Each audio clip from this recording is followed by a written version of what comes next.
வணக்கம். நம்ம என்ன விஷயம் பார்க்க போகிறோம்னா, கோபியை வீட்டை விட்டு வெளியே அனுப்பும் பாக்கியா, செல்வி மகனை அடித்து துரத்திய செலியன், தப்பித்த ராதிகா.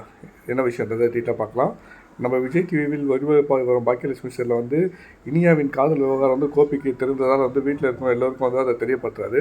அதில் வந்து இனியா காதலித்தது வந்து கூட பெரிய விஷயமா யாரும் இல்லை, செல்வி மகனை காதலித்தது தான் பெரிய குற்றமாக அவங்க பார்க்கப்படுறது வந்து இதுவாக இருக்குது. அதில் வந்து செலியன் வந்து ஈஸ்வரி மற்றும் கோபி இவர்கள் 3 பேருமே வந்து இனியா ஆகாஷ் வந்து காதலிப்பதற்கு வந்து தான் வானத்துக்கும் பூமிக்கு வந்து குதிக்கிறாங்க. இந்த வகையில் வந்து செலியன் கோபி 2 பேருமே வந்து சேர்ந்து செல்வி வீட்டுக்கு போய் அங்கே போயிடுறாங்க. அவங்க வந்து ஆகாஷ் வந்து கண்ணு முன்னு தெரியாமல் வந்து செலியன் வந்து ரொம்ப காயப்படுத்துகிறாரு.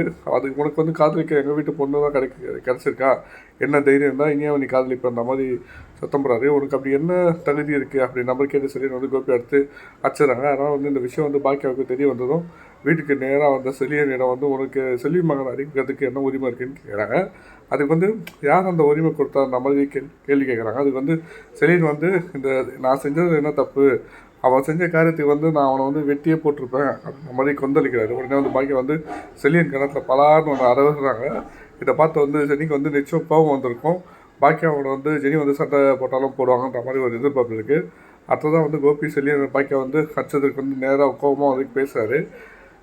ஒன்று இல்லாத பையன் நம்முடைய பொண்ணுக்கிட்ட வந்து பேசுவான் பார்ப்பான், அதை பார்த்துட்டு வந்து சும்மா இருக்க முடியும். பட் அது உடனே வந்து பாக்கி வந்து இதுவரை நம்முடைய பசங்களுக்கு தான் நம்ம உங்களுடைய சகிச்சு கொண்டு இருந்தேன், நான் வந்து இப்படி இருந்திருக்கும் தேவையே இல்லை நம்ம சொல்லி வீட்டை விட்டு கோபியை வந்து வெளியே போக சொல்கிறாங்க. அது கோபி வந்து மட்டும் இல்லாமல் கோபி அந்த ஈஸ்வரியும் வந்து வெளியே அடுப்புனா வந்து பாக்கியம் வந்து குடும்பம் சந்தோஷமாக இருக்கிற மாதிரி ஈஸ்வரி வந்து ஒரு கோபியிட்டமிருந்து ராதிகா வந்து தப்பிச்சு இருந்தாங்க.